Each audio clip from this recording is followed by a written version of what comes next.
Of ചെയ്യൂ. നമുക്കിനി repeat ചെയ്യാൻ പറ്റത്തില്ല. ഓൺലൈൻ ഫോൺ ഓഫ് ചെയ്യൂ.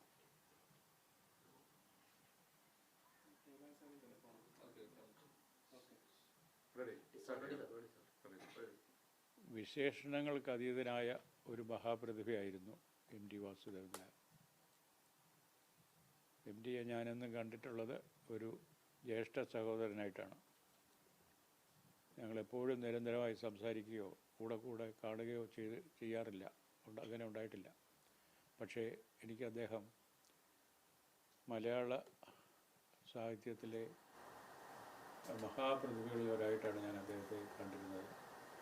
എന്ന് മാത്രമല്ല, അദ്ദേഹം എല്ലാ കാലത്തും ഞാൻ അദ്ദേഹത്തെ അറിയാൻ തുടങ്ങിയ കാലം മുതൽ, അദ്ദേഹം ഒരു എഴുത്തുകാരൻ എന്നുള്ള നിലയിൽ അദ്ദേഹത്തെ ശ്രദ്ധിക്കാൻ തുടങ്ങിയ കാലം മുതൽ ഒരെഴുത്തുകാരൻ്റെ അന്തസ്സും ഗരിമയും അതുപോലെ പുലർത്തിയിരുന്ന ഒരാളായിരുന്നു.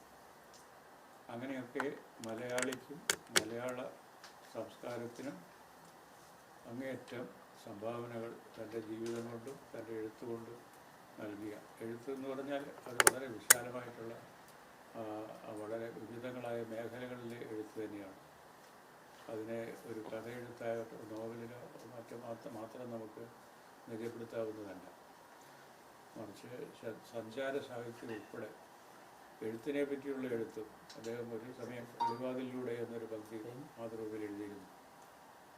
അതൊക്കെ ലോക സാഹിത്യത്തെ പറ്റി നമ്മുടെ മലയാളിക്ക് അറിവ് കൊടുക്കുന്ന, കൃത്യമായിട്ടുള്ള വിവരങ്ങൾ നൽകുന്ന ഒരു പങ്ക്തിയായിട്ട് എനിക്ക് തോന്നിയിട്ടുണ്ട്.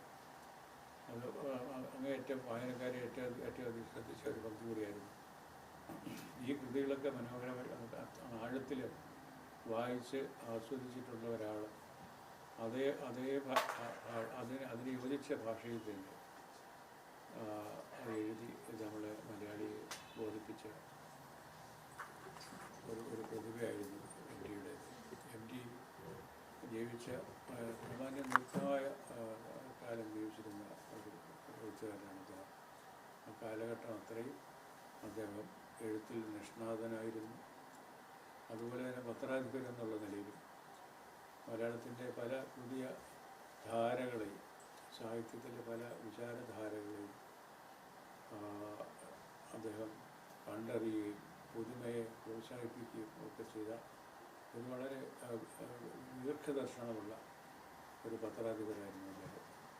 അങ്ങനെ അദ്ദേഹം ഏതെല്ലാം വേഷങ്ങളിൽ നമ്മുടെ മുമ്പിൽ പ്രത്യക്ഷപ്പെട്ടു, അതിലെല്ലാം മറ്റുള്ളവരെ അതിശയിക്കുന്ന പ്രതിഭ പ്രകടിപ്പിച്ച ഒരു പ്രതിപാദനമായിരുന്നു അദ്ദേഹം. എം ടി പല രംഗങ്ങളിൽ പ്രവർത്തിച്ച കൂട്ടത്തിൽ അദ്ദേഹം സിനിമയിലും